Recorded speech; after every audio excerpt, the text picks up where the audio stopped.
Hey guys, welcome to a quick look at the Hawker Typhoon from Airfix in 1/72nd scale. I just figured I'd do this video, see kind of how it holds up to today's standards. I believe this was first released in 2013, and I want to say this decal scheme is from 2019. So I don't think anything's changed except for the decals.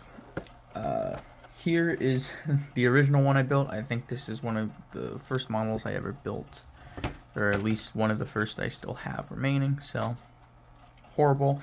But I was hoping to redo it with this kit. So let's get right into it. And right away, actually, I wanted to take a look real quick and see if these decals are made by Cartograph. Oh, yep, there they are. Because that is a pleasure with building Airfix kits, is that Cartograph is the decal manufacturer, and they make some fantastic decals. So, actually, while we're on the topic of decals, might as well take a look at them. And let's see. And as you can see, a very nice and register. You get, instead of doing, which I find interesting, the top half and the lower half, it's all just one big sheet for the D-Day stripes. So that's kind of interesting. And also another thing is they did it with the beige stripe that a lot of the British aircraft have. If you know why they have it, actually, let me know, because I've always been very curious and never seen an answer on it.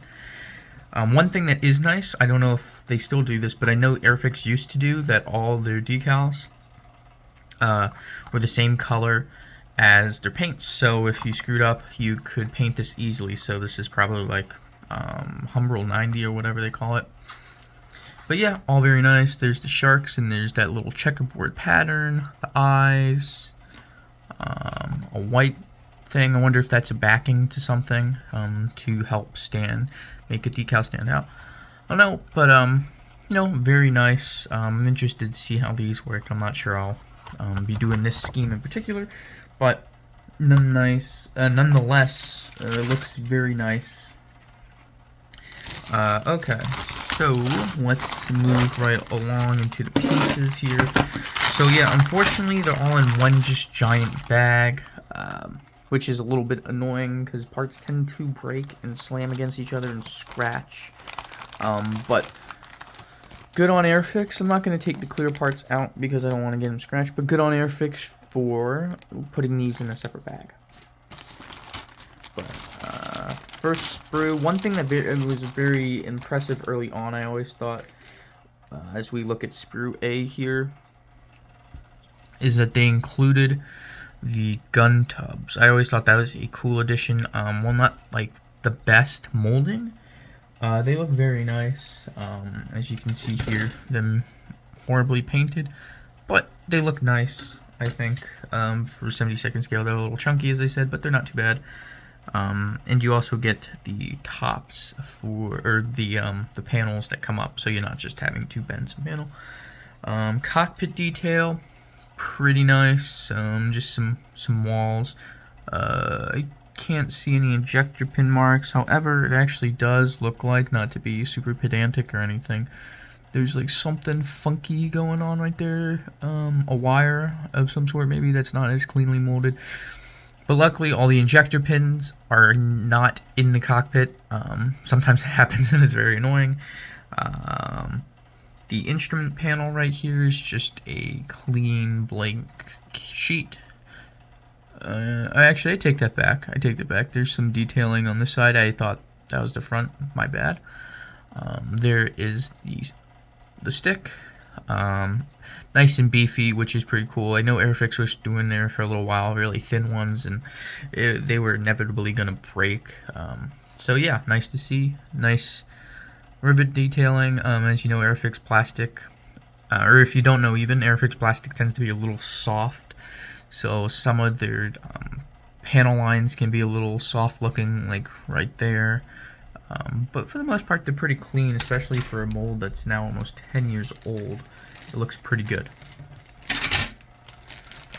So next, right here, the other half. of the fuselage. You got 2 bombs, which is always pretty cool. The nice, what do you call that? The fin. Again, very nice cockpit detailing. And more detailing in there, which is very nice. Some sort of pressurized canister of some sort and some wires. One thing I always thought was, I should say, I felt like 2013 was maybe a turning point for Airfix. I felt like they really started to step up their detail quite a bit. Airfix, I know a lot of people don't like them, but right now I think they're in a much better place than they used to be. Detail-wise and kit-wise, I think they make some fantastic models now. Right here we got the top of the wings, again very nice. Interesting, it's pretty dirty. I don't know what happened there. That's gonna get a wash, but I found that interesting. It's a little dirty too, but I don't see anything else. You got your mounts for your rockets. I don't know what kind they were. You get your wheel covers, your wheel bay covers if you want, and then to build a in-flight, and you get your stabilizers. That's nowhere to scribe. Figured I'd show you that, but if it's easy enough, you just cut out the panel. These two right here. It's not too difficult. And then finally, the other half, and finally we have Spur C. So just some more little detail parts. That looks like a footrest, the landing wheel, foot pedals, the pilot's chair, which is nicely detailed, as you can see right here with the cross hatching. That's always pretty nice. The bottom half of the wings, some sort of rear bulkhead, and all the rockets. So yeah, a very nice kit. It looks, from what I remember, it built up really nicely. Still don't know what that is. That's the first time I've ever seen that, so I'm a little like tripped out on that. It's not that big of a deal. Just take some soap and water and clean it off. But yeah, overall looks like a very nice kit from Airfix. And if you're interested at all, real quick, it's just their new standard. Actually, it's not their new instructions where it's colored, but it's just their kind of old style.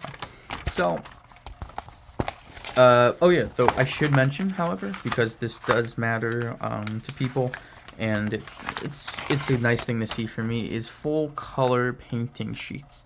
None of that Revell of the old blue box Revell crap where it's all these random colors and it's not colored, and